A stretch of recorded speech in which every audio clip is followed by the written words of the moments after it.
El imperio del hombre estaba casi completo. La humanidad había dejado atrás la anarquía de la vieja noche. El trono de Terra ya no estaba solo y las forjas de Marte ardían al unísono con su voluntad. Guerreros creados para la guerra aguardaban en silencio, mientras los hijos perdidos del emperador, dispersos por la galaxia, comenzaban a llamar al destino. Las piezas estaban dispuestas sobre el tablero de las estrellas. Pero antes de que la gran cruzada pudiera alzarse como un huracán de acero y fuego, existía un poder más antiguo que el propio imperio, un eco de la humanidad de la Edad Oscura, forjado no en laboratorios ni templos, sino en juramentos, linajes y hierro, los caballeros imperiales. Mundos aislados durante milenios, donde la tecnología se convirtió en herencia y la guerra en un deber sagrado, transmitido de padre a hijo. Reyes que no gobernaban desde tronos de mármol, sino desde colosos de acero, capaces de arrasar ejércitos enteros. He visto a esos gigantes caminar. He presenciado el estruendo de sus pasos, hacer temblar ciudades enteras.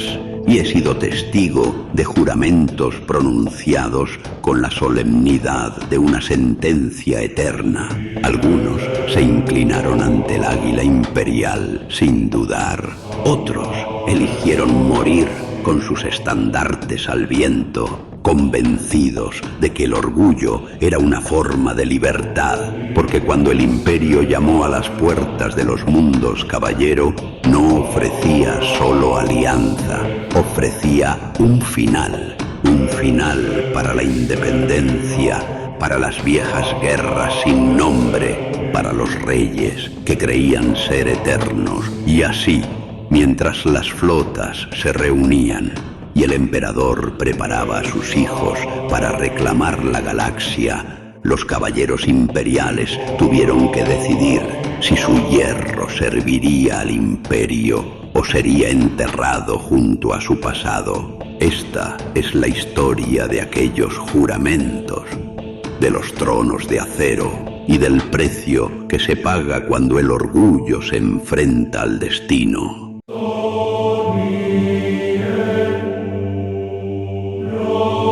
Mucho antes de que existiera el imperio del hombre, antes incluso de que Terra soñara con volver a alzar la vista hacia las estrellas, la humanidad ya había sembrado su huella por la galaxia. Fue durante la Edad Oscura de la tecnología cuando los hombres no solo viajaban entre sistemas estelares, sino que llevaban consigo el conocimiento necesario para dominar mundos enteros.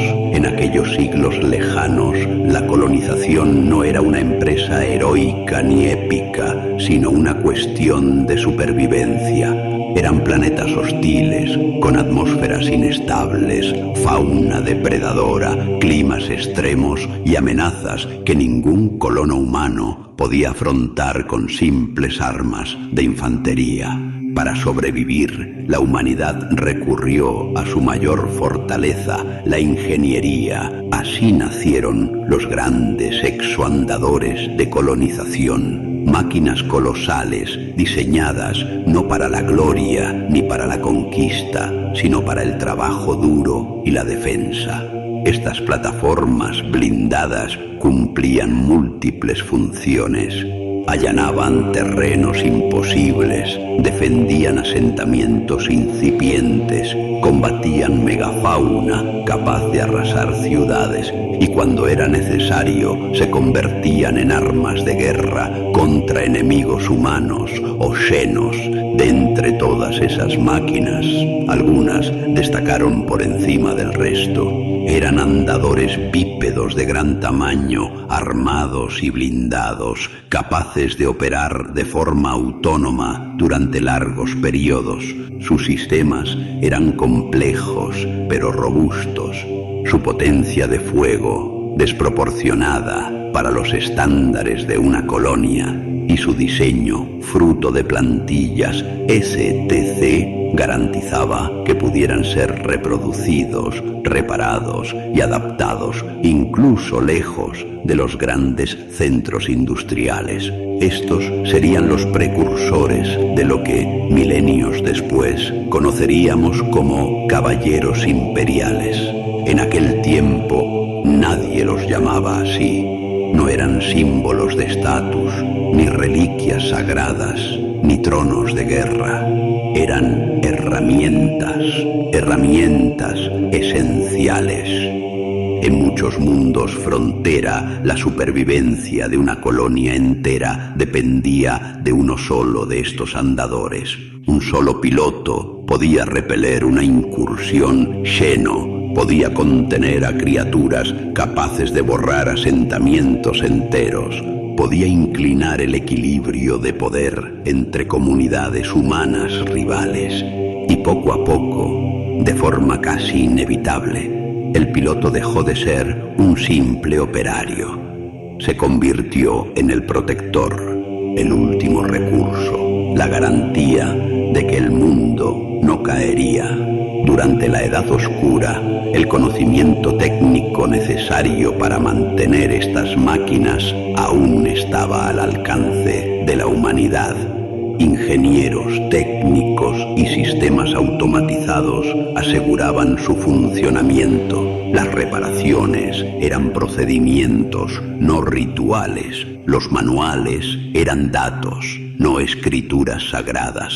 Pero incluso entonces comenzó a gestarse una relación especial entre hombre y máquina. Los sistemas de control neuronal exigían una sincronía profunda.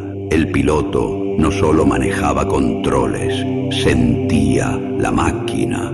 El andador respondía a impulsos, reflejos, instintos. Cuanto más tiempo pasaba un piloto en su caballero, más eficaz se volvía. No era aún fe, pero ya no era solo ciencia. Cuando la humanidad prosperaba, estas máquinas eran reemplazables. Cuando una colonia caía, podían construirse nuevas. El caballero no era un símbolo, todavía.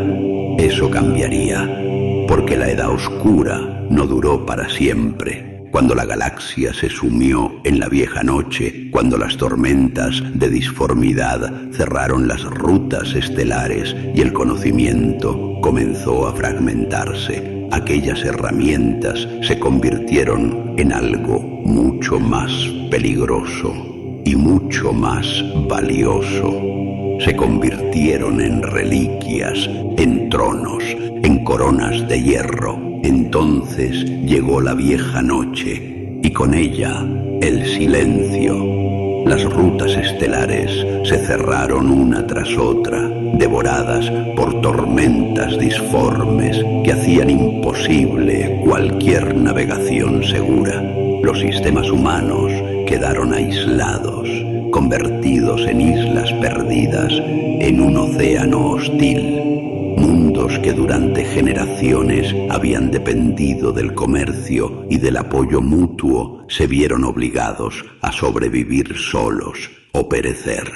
En ese colapso, la tecnología fue lo primero en caer. Los sistemas automatizados dejaron de funcionar. Los bancos de datos se corrompieron. Las plantillas STC se fragmentaron o se perdieron para siempre. Donde antes había ingenieros capaces de comprender una máquina, quedaron técnicos que repetían procedimientos sin entender su origen. Y cuando esos técnicos murieron, lo único que sobrevivió fue la costumbre. En muchos mundos, Colonia, los grandes exoandadores, Aquellas antiguas herramientas de supervivencia se convirtieron en el último bastión contra la extinción. Sin ellos, la fauna hostil habría arrasado los asentamientos.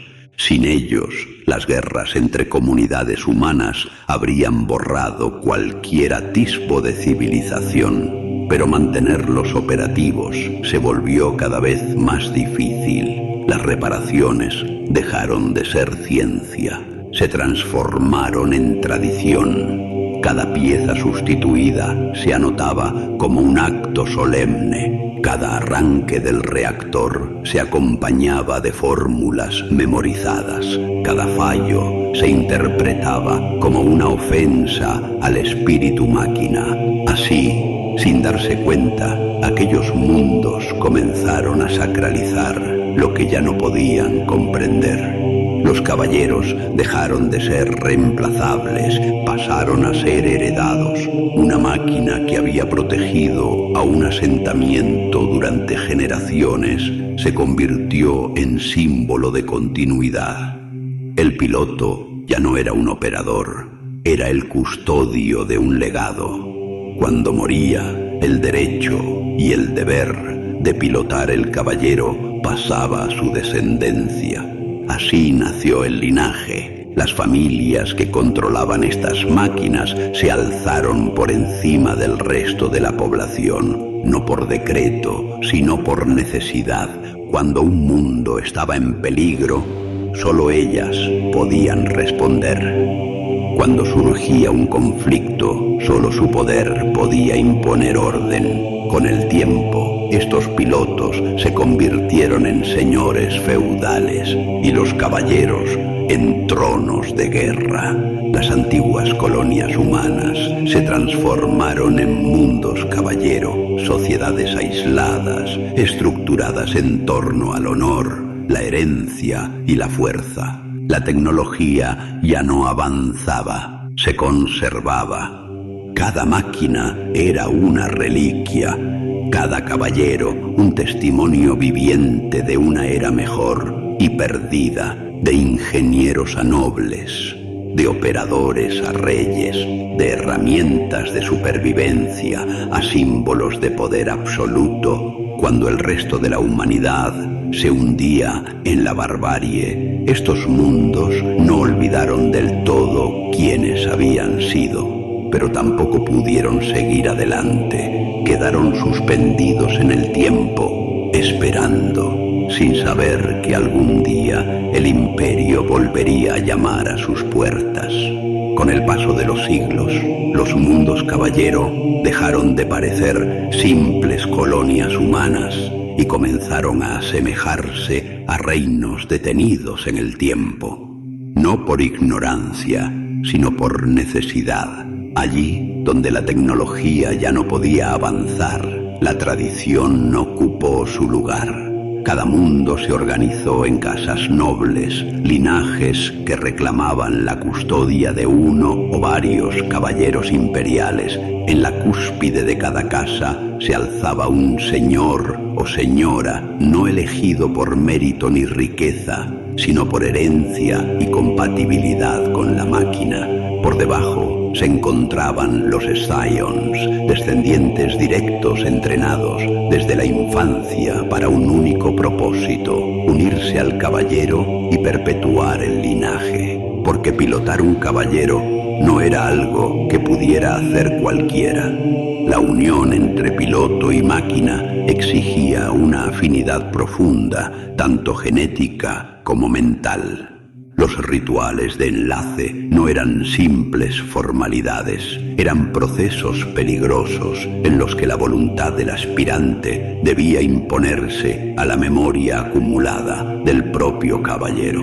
Porque estas máquinas recuerdan, cada caballero imperial conserva fragmentos de quienes lo pilotaron antes, ecos de batallas pasadas, instintos de supervivencia, rastros de ira, orgullo y miedo. Un piloto débil era rechazado, uno inestable, consumido. Por eso, en muchos mundos caballero, La línea entre gobernar y sobrevivir era la misma. Alrededor de estas casas surgió una estructura social rígida. Campesinos, artesanos y soldados juraban lealtad a su señor, no al mundo ni a una idea abstracta, sino a la casa. El juramento era personal, sagrado, irrompible. La guerra entre casas no era rara. Disputas por territorio, honor mancillado o agravios ancestrales se resolvían mediante duelos rituales, enfrentamientos entre caballeros que podían decidir el destino de regiones enteras. No eran guerras de exterminio, sino conflictos codificados, regidos por normas antiguas. El objetivo no siempre era destruir al rival, sino demostrar superioridad. Así, la guerra se convirtió en una extensión del linaje, una forma de lenguaje, una manera de recordar quién era digno de portar el acero.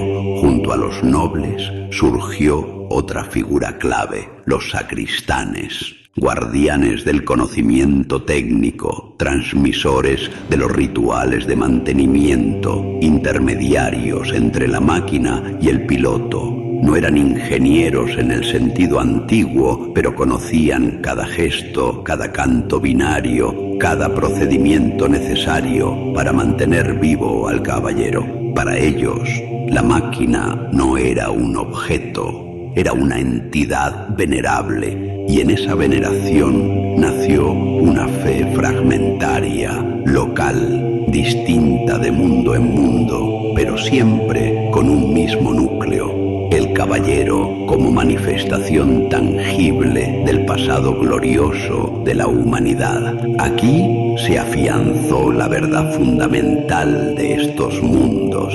El caballero no lucha por ideología, no lucha por la humanidad, lucha por linaje, por juramento, por honor heredado. Y esa mentalidad, forjada en aislamiento y tradición, sería puesta a prueba cuando una nueva autoridad, más vasta y más ambiciosa, reclamara su lealtad. Cuando el imperio del hombre alzó finalmente la mirada más allá de Terra y Marte, no lo hizo como un explorador curioso, sino como un poder consciente de su destino. La unificación avanzaba. El pacto de Marte estaba sellado y con él la maquinaria de la conquista comenzaba a girar. Fue entonces cuando los mundos caballero reaparecieron en los mapas imperiales. Para el emperador, aquellos mundos no eran simples reliquias de la Edad Oscura. Eran arsenales vivos, bastiones de una tecnología que había sobrevivido donde todo lo demás se había perdido. Y sobre todo, sociedades enteras ya estructuradas en torno a la guerra. El contacto no siempre fue violento. En muchos casos llegó en forma de emisarios, de flotas diplomáticas escoltadas por heraldos del Mechanicum. Marte hablaba su mismo idioma: ritual, máquina, veneración del hierro. Allí donde el lenguaje imperial resultaba ajeno, el culto Mechanicus ofrecía continuidad. A los señores de las casas se les presentaron dos caminos. El primero, jurar lealtad directa al emperador, convertirse en casas Questor Imperialis, integradas en el imperio como nobles guerreros, conservando sus tradiciones a cambio de servicio militar y obediencia. Sus caballeros marcharían bajo el estandarte del águila como señores de guerra independientes, pero leales. El segundo, vincularse al Mechanicum, aceptar la tutela de Marte, someter sus forjas y rituales al culto del Omnisía y convertirse en casas Questor Mechanicus. A cambio, recibirían mantenimiento, conocimiento sagrado y protección. Para muchas casas, esta opción resultó natural. El hierro reconocía al hierro, pero no todos aceptaron. Para algunos señores, el imperio no era un salvador, sino un intruso, un poder lejano que pretendía imponer leyes sobre juramentos antiguos, escritos con sangre y acero, mucho antes de que Terra volviera a alzar la cabeza. Para ellos, inclinarse era traicionar a sus antepasados. Así comenzaron las guerras de anexión en los mundos caballero. En algunos sistemas fueron breves y decisivas. Los caballeros se enfrentaron por primera vez a Astartes, a titanes del Mechanicum, a ejércitos coordinados con una precisión desconocida. El orgullo feudal se estrelló contra la maquinaria total de la guerra imperial. En otros, la resistencia fue feroz. Casas enteras se alzaron en armas, defendiendo sus dominios con una determinación desesperada. Planetas fueron devastados, linajes milenarios se extinguieron en una sola generación. Caballeros, incapaces de aceptar la derrota, lucharon hasta que sus reactores colapsaron y sus tronos se fundieron con la roca. El imperio venció, siempre vence, pero el precio fue alto. Algunas casas juraron lealtad tras ver a sus rivales reducidos a cenizas. Otras lo hicieron al comprender que resistirse significaba desaparecer, y unas pocas aceptaron, solo en apariencia, guardando resentimientos que germinarían siglos después, porque el espíritu feudal no se somete con facilidad. Así, cuando la Gran Cruzada se puso en marcha, los caballeros imperiales marcharon junto al imperio. Algunos marcharon como aliados orgullosos, otros como vasallos cautelosos, y unos pocos como armas encadenadas por juramentos forzados. El hierro había jurado lealtad, pero no todos los corazones lo habían hecho. Cuando la Gran Cruzada comenzó, los caballeros imperiales ya estaban allí, no como tropas comunes, no como engranajes anónimos de una máquina mayor, sino como estandartes vivientes del viejo orden humano, caminando junto a la nueva era que el emperador había decretado. Allí, donde los Astartes avanzaban como la vanguardia de la humanidad renacida, los caballeros marchaban como su memoria armada. Donde los titanes del Mechanicum sacudían continentes con cada paso, los caballeros se alzaban como guardianes de la tradición, más pequeños, más ágiles, pero cargados de símbolos, juramentos y orgullo ancestral. En los campos de batalla de la Gran Cruzada, su presencia era inconfundible. Un solo caballero bastaba para quebrar líneas defensivas, aplastar fortificaciones y sembrar el terror entre aquellos que jamás habían visto caminar a una máquina de guerra con voluntad propia. Su silueta dominaba el horizonte como un desafío, acero, honor y destrucción en perfecta armonía. Pero su valor no era solo militar. Los caballeros imperiales representaban algo que el imperio necesitaba desesperadamente: un vínculo entre el pasado y el futuro. La prueba de que la humanidad no solo había sobrevivido a la vieja noche, sino que había conservado fragmentos de su antigua grandeza. Para muchos mundos recién redescubiertos, la llegada de un caballero imperial era más elocuente que cualquier proclama. No hablaban de burocracia ni de dogmas, hablaban de autoridad, de linaje, de poder heredado, de la promesa o la amenaza de que el imperio había llegado para quedarse. Y sin embargo, bajo esa imagen de unidad persistía la fractura. Cada caballero era leal al imperio. pero antes lo era a su casa. Cada juramento al emperador se superponía a juramentos más antiguos, grabados en el trono de mando, en la memoria de la máquina y en la sangre de generaciones.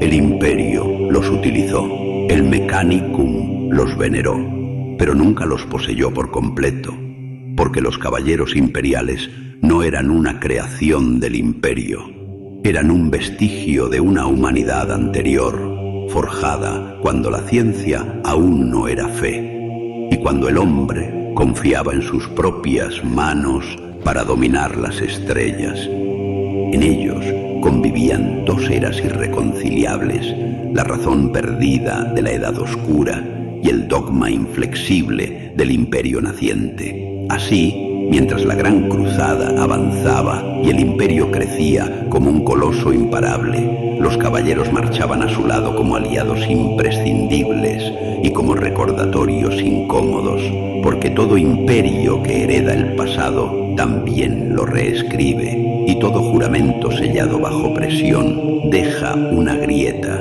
Los caballeros imperiales sobrevivieron a la vieja noche, sobrevivieron a la anexión, sobrevivieron a la forja del imperio y seguirían caminando por la galaxia durante milenios, luchando en guerras que no siempre comprenderían del todo, defendiendo un orden que a veces los necesitaba y a veces los temía. Así concluye este archivo. Los gigantes de acero ya marchan junto al imperio. La Gran Cruzada está en movimiento y en el horizonte, aún invisible, se prepara una guerra que pondrá a prueba todos los juramentos, incluso aquellos sellados con acero.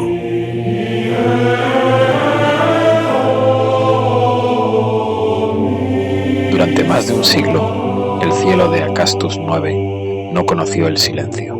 Las lunas ardían con incendios lejanos. Las planicies se cubrían una y otra vez de esporas verdes, y desde los confines del horizonte llegaba siempre el mismo rugido, motores burdos, risas salvajes, tambores de guerra. Los orcos nunca se iban, solo retrocedían para volver. El Waak no era un acontecimiento, era una constante. Las casas de caballeros habían nacido para proteger aquel mundo. En otro tiempo sus estandartes brillaban como promesas y sus colosos caminaban en formaciones orgullosas, escoltados por himnos y fuego. Pero las décadas de guerra habían desgastado incluso a los gigantes. Cada victoria costaba un caballero, cada generación un linaje entero. Hoy quedaban pocos. Las fortalezas seguían alzándose imponentes, pero sus muros estaban marcados por impactos antiguos. Los hangares guardaban máquinas venerables, reparadas una y otra vez, sostenidas más por ritual que por metal. Y en las salas de juramento, los nombres de los caídos superaban ya a los vivos. En lo más alto de la fortaleza de su casa, Aurelian Trex aguardaba. Era joven, demasiado joven para cargar con el peso que lo esperaba. Ante él, las vidrieras mostraban escenas de guerras pasadas. Caballeros aplastando hordas verdes, estandartes ondeando entre el fuego, un mismo símbolo repitiéndose una y otra vez, el de su linaje, el de su padre. Su padre había sido uno de los últimos grandes defensores de Acastus IX. Había combatido durante 30 años sin descanso y había muerto enlazado a su caballero, sin abandonar jamás el trono. Dicen que murió sonriendo, que no conoció el miedo en el último instante, que la máquina lo aceptó como si hubiera nacido para él. El joven cerró los ojos. No recordaba el rostro de su padre sin la armadura ceremonial. Solo lo había visto como estatua, como eco, como nombre grabado en placas de adamantio. Todo en su vida parecía conducir a ese mismo final. Sentarse en el trono, enlazarse, desaparecer dentro de la máquina. Y sin embargo, no siempre había sido así. De niño, Aurelian soñaba con otras cosas. Con ver océanos que no estuvieran cubiertos de ceniza, con ciudades que no tuvieran murallas, con mundos donde el cielo no ardiera de noche y los cuernos de guerra no marcaran el paso de los años. Soñaba con viajar, con conocer otros planetas de los que hablaban los textos antiguos, con un imperio lejano que apenas era un rumor en los salones de la nobleza. Sueños propios de alguien que aún no entendía el peso del deber. Abajo, en los patios de armas, Los preparativos no cesaban. Tecnosacerdotes entonaban letanías de despertar. Escuderos corrían entre columnas con estandartes y óleos sagrados, y desde los muros exteriores llegaban informes constantes, avistamientos, movimientos, concentraciones de orcos cada vez mayores. La siguiente Wag no sería una más. Los nobles de la casa lo sabían. Los veteranos lo susurraban. Los sacerdotes lo rezaban sin decirlo en voz alta. Si el ritual de enlazado fallaba, no habría relevo. Si el heredero no era aceptado, el linaje moriría con él. Aurelian se giró hacia el centro de la sala. Allí reposaba el casco ceremonial de su padre, ennegrecido por antiguas batallas. Lo tocó con la yema de los dedos, casi con miedo. ¿Y si no soy suficiente? ¿Y si la máquina no me quiere?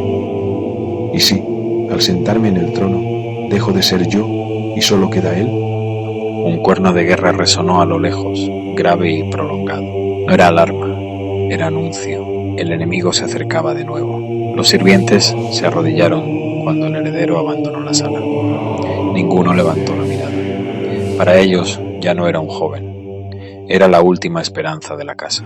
Esa noche, mientras los fuegos verdes iluminaban el horizonte y los motores orcos rugían en la distancia, Aurelian Trex comprendió algo que nadie le había enseñado. No se preparaba solo para pilotar un caballero, se preparaba para dejar atrás al hombre que era y convertirse en aquello que su mundo necesitaba. El ritual aguardaba, la guerra también. El ritual comenzó antes del amanecer. Las sirenas de la fortaleza no anunciaban peligro, sino consagración. Un sonido grave, sostenido, que descendía por las galerías como un rezo mecánico. Aurelian avanzó entre filas de servidores y tecnoacólitos, envuelto en capas ceremoniales demasiado pesadas para su cuerpo joven. Cada paso lo alejaba del muchacho que había sido y lo acercaba al trono que lo aguardaba. El hangar principal se abrió ante él como una catedral de acero. Allí reposaba el caballero, antiguo, colosal, marcado por cicatrices que ninguna restauración había borrado del todo. Sus placas estaban cubiertas de símbolos, juramentos grabados por generaciones, nombres de pilotos que habían vivido y muerto enlazados a su espíritu máquina. Entre ellos, uno destacaba por encima del resto, el de su padre. El caballero no era solo una máquina de guerra, era un archivo vivo, un sepulcro de memorias. Los tecnosacerdotes comenzaron las letanías, voces humanas y bináricas fundidas en un solo cántico. Los generadores rugieron.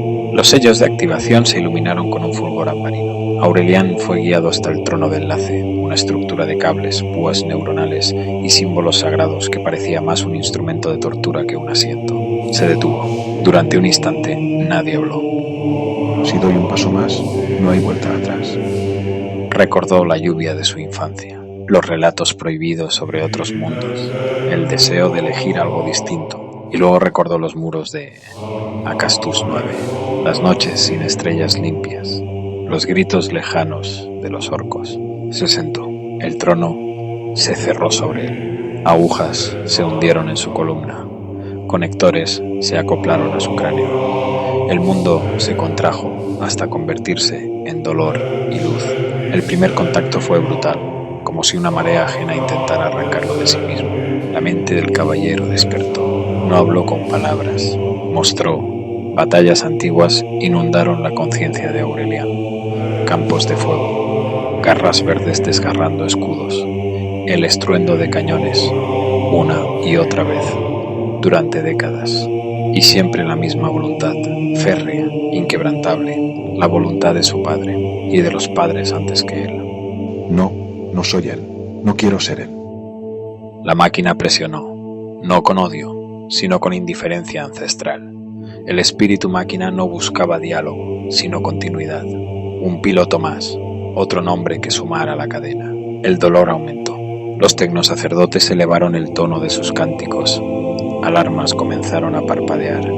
Algunos retrocedieron, inquietos. La resistencia es elevada. El enlace no se estabiliza. Dentro del trono, Aurelian gritó sin sonido. Y entonces ocurrió algo inesperado. No fue una rebelión, no fue un rechazo. En el torrente de memorias ajenas, Aurelián dejó que surgiera algo propio. No un desafío, sino un recuerdo frágil, casi irrelevante frente a siglos de guerra. El olor del aire tras la lluvia, el cielo abierto sin armadura sobre los hombros, la idea infantil de que, más allá de los muros, existían otros mundos esperando ser vistos. Durante un instante, el espíritu del caballero se detuvo. No comprendía esos impulsos, no los compartía, pero los reconocía. Entonces respondió, no con palabras, sino con una presión lenta y constante, como una mano ancestral sobre el pecho del joven. Honor, deber, continuidad, la certeza de que los sueños no sobrevivían al peso de un mundo asediado. La tradición no exigía su destrucción, exigía su sacrificio. Aurelián sintió cómo aquellas memorias lo envolvían. La voluntad del caballero no lo aplastaba, lo reordenaba. Sus recuerdos no desaparecían, pero eran relegados, archivados, cubiertos por capas de experiencia más antiguas, más firmes, más necesarias. El joven cedió, no porque fuera débil, sino porque entendió que su mundo no podía permitirse otra cosa. La resistencia cayó de golpe. Los indicadores se estabilizaron. Las alarmas cesaron una a una. Los tecnosacerdotes elevaron sus voces en un cántico de confirmación. El enlace es completo. Dentro del trono, algo cambió. La duda se extinguió. La inquietud se silenció. La mirada del muchacho se endureció hasta adquirir la misma firmeza que había guiado al caballero durante generaciones. Cuando Aurelián abrió los ojos, ya no buscaba las estrellas. Veía el mundo desde lo alto, como lo había hecho su padre, como lo habían hecho todos antes que él. El heredero seguía allí, pero lo que emergía del trono no era un joven lleno de preguntas, sino la encarnación de una estirpe entera. Los tecnosacerdotes lo percibieron al instante. Los temores se disiparon, la esperanza regresó. No era solo un nuevo piloto, era como si el caballero hubiera recuperado a su antiguo señor. El coloso despertó por completo. Los sistemas se alinearon. Las armas respondieron con una obediencia perfecta. El mundo volvió a tener un defensor digno de su legado. Y fue entonces, en ese mismo momento de renovada certeza, cuando los vigías de los muros transmitieron el mensaje que nadie quería escuchar. El Waj había comenzado su avance final. Las murallas de Valcirion ardían desde hacía días. No era la primera vez que los orcos asediaban el mundo, ni siquiera la más numerosa. Pero algo en aquella marea era distinto. No se dispersaban, no saqueaban al azar. Avanzaban con una brutalidad organizada, una voluntad común que aplastaba cualquier línea defensiva con la paciencia de una plaga eterna. Desde las alturas, el caballero observaba el campo de guerra. Las concentraciones de orcos se extendían hasta donde alcanzaba la vista. Columnas de humo negro, gargantas rugiendo desafíos, máquinas toscas avanzando entre explosiones y metralla. Cada paso del coloso hacía temblar la tierra. Cada disparo de sus armas abría cráteres donde antes había hordas enteras. La guerra era clara. La guerra era simple. El caballero combatía como siempre lo había hecho. Sus movimientos eran precisos, calculados, desprovistos de emoción. No había rabia ni miedo en sus actos, solo la ejecución perfecta de un deber aprendido a lo largo de generaciones. Donde apuntaba, el enemigo dejaba de existir. Donde avanzaba, la línea se sostenía. Los otros caballeros lo siguieron, pero eran pocos, demasiado pocos. Uno cayó bajo el fuego concentrado de artillería improvisada. Otro fue rodeado, sepultado bajo una marea verde que no retrocedió ni siquiera cuando el suelo se convirtió en lava. Cada pérdida se sentía en la red de mando como un latido arrancado. El caballero de Aurelián avanzó sin vacilar. ¡Mantened la línea! No era una orden hablada, era una certeza. Los orcos rugieron cuando lo vieron. Se lanzaron contra él como insectos contra una llama. Sus armas rebotaban, explotaban, fallaban. El coloso respondió con fuego y acero, barriendo filas enteras, pisoteando cuerpos, convirtiendo la guerra en una ecuación de exterminio. Durante horas o días, nadie lo supo, el caballero sostuvo el frente. Y entonces, incluso él comenzó a ceder. Las alarmas internas se multiplicaron. Munición agotándose, blindaje comprometido, sistemas secundarios fallando. A lo lejos, más concentraciones de orcos emergían del humo, como si el mundo mismo los estuviera vomitando sin fin. El caballero se detuvo un instante, no por duda, por cálculo. Era el mismo punto en el que su padre se había detenido décadas atrás, cuando comprendió que la guerra no podía ganarse, solo retrasarse. Las probabilidades descendían. La tradición indicaba una sola respuesta: avanzar hasta el final, morir de pie, convertirse en un nombre más grabado en placas de adamantio. Y el caballero avanzó. Las defensas colapsaron una tras otra. Los últimos caballeros aliados retrocedieron, cubriendo la retirada de civiles y tropas. El coloso quedó prácticamente solo, rodeado por una marea que no parecía tener fin. Fue entonces cuando el cielo cambió. Primero, el silencio. Después, una luz imposible atravesó las nubes. Los orcos alzaron la vista justo a tiempo para ser borrados del mundo. Bombardeo orbital. Columnas de fuego descendieron desde la órbita, arrancando kilómetros enteros del campo de batalla. Las concentraciones de orcos se evaporaron en segundos. Sus máquinas explotaron antes siquiera de comprender que las había golpeado. Naves negras, estilizadas, descendieron como aves de guerra. Cápsulas de desembarco atravesaron la atmósfera, impactando entre los restos humeantes de la horda, y de ellas surgieron figuras que ningún habitante de Valcirion había visto jamás. Guerreros gigantescos, envueltos en armaduras imposibles, avanzando con una coordinación inhumana. Donde aparecían, los orcos dejaban de existir. No había resistencia, no había contraataque. El Waj se quebró en cuestión de minutos. El caballero se detuvo. Por primera vez desde el enlace, algo distinto recorrió sus sistemas. No era una orden ancestral, no era un eco del pasado, era asombro. Los nuevos guerreros no luchaban como los caballeros, no defendían un mundo, conquistaban. Y mientras el humo se disipaba y el enemigo era erradicado hasta el último vestigio, una transmisión llegó a los señores de Valcirion. Una voz clara, firme, absoluta. En nombre del emperador de la humanidad, vuestro mundo ha sido liberado. Arrodillaos y uníos al imperio. El campo de batalla quedó en silencio. Donde antes rugía el Waj, solo quedaban cráteres humeantes y restos fundidos de máquinas imposibles. Las naves imperiales mantenían su posición en órbita, proyectando sombras largas sobre Valcirion. Los nuevos guerreros, los ángeles del emperador, permanecían inmóviles, vigilantes, como estatuas esculpidas para la guerra eterna. El caballero se alzó entre las ruinas. Su blindaje estaba marcado, ennegrecido por siglos condensados en una sola batalla. Los sistemas internos seguían funcionando, firmes, obedientes.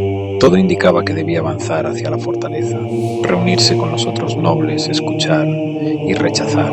Así lo habían hecho siempre. La tradición no se arrodillaba. El espíritu del caballero no reconocía amos. La voz ancestral despertó en su interior, grave y cargada de memoria. Advertencias, viejas batallas, juramentos pronunciados por generaciones enteras. Valcirion había sobrevivido sola durante siglos. El imperio era solo otro poder que tarde o temprano exigiría obediencia a cambio de protección. La transmisión resonó de nuevo, amplificada por las torres de Vox, clara e inapelable. Jurad lealtad al emperador de la humanidad. Uníos o pereced solos. El silencio que siguió fue denso, casi violento. En las murallas, el alivio por la salvación se mezcló con un miedo nuevo, distinto. Los orcos habían sido aniquilados, pero ahora otra fuerza, aún mayor, se alzaba ante ellos. No una horda caótica, sino un imperio entero. Los caballeros supervivientes avanzaron. Uno a uno, los colosos se desplazaron entre las ruinas hasta alinearse junto al de Aurelian. Blindajes marcados, estandartes rotos, máquinas agotadas por décadas de guerra sin fin. Permanecieron inmóviles, aguardando. Dentro de la red de mando, las voces comenzaron a surgir. No nos someteremos. Nuestros juramentos son antiguos. Mejor caer luchando que arrodillados. El honor no se negocia. Las palabras se superponían, ganando fuerza, convirtiendo la duda en determinación. Resistir. morir de pie, convertir aquel día en una última batalla gloriosa. El espíritu del caballero despertó con ellas, memorias de fuego y acero, de victorias imposibles, de un mundo que solo había sobrevivido gracias a su aislamiento. La voz de su padre, la de sus antepasados, todas empujaban en la misma dirección. Guerra, orgullo, final. Aurelian lo sintió con claridad. Durante un instante estuvo a punto de ceder, y entonces recordó, no la gloria, no el honor grabado en placas de adamantio. Recordó el cielo abierto, el deseo de ver otros mundos, la certeza de que Valcirion no sobreviviría sola para siempre. Por primera vez desde el enlace, no fue el caballero quien impuso su voluntad, fue el piloto. La presión ancestral chocó contra algo firme, inamovible. El espíritu de la máquina vaciló, sorprendido, y en ese instante Aurelian no lo rechazó, lo guió. Dentro del trono, la máquina aceptó, no como amo, no como legado, como aliado. La voz de Aurelian se abrió paso por la red interna de los caballeros, clara, serena, indiscutible. Nos uniremos. El silencio fue absoluto. No por sumisión, sino por supervivencia. No para olvidar quiénes somos, sino para que nuestro mundo no muera solo. Hoy no elegimos arrodillarnos, elegimos un futuro. Durante un latido eterno, nadie respondió. Entonces, una voz rompió el silencio. Te seguiremos. Otra se sumó. Confiamos en ti. Estamos contigo. Las respuestas se multiplicaron una tras otra, hasta que la red entera vibró con una única certeza compartida. Aurelian activó el canal abierto. Su voz resonó sobre las ruinas, alcanzando murallas, tropas y naves en órbita. Valcirion acepta. Juramos lealtad al emperador de la humanidad, como mundo conquistado, sino como mundo que elige vivir. El caballero se movió, lento, solemne, clavó la rodilla en la tierra devastada. Uno a uno, los demás colosos lo imitaron. Así, entre cenizas y acero, nació un nuevo juramento. El caballero no dejó de ser una máquina de guerra. El imperio no dejó de ser implacable. Pero aquel día, en un mundo al borde de la extinción, la tradición cedió ante la voluntad de un solo individuo. Valcirion no fue conquistada, fue integrada, y por primera vez en siglos, su futuro no estaba escrito en epitafios, sino en las estrellas.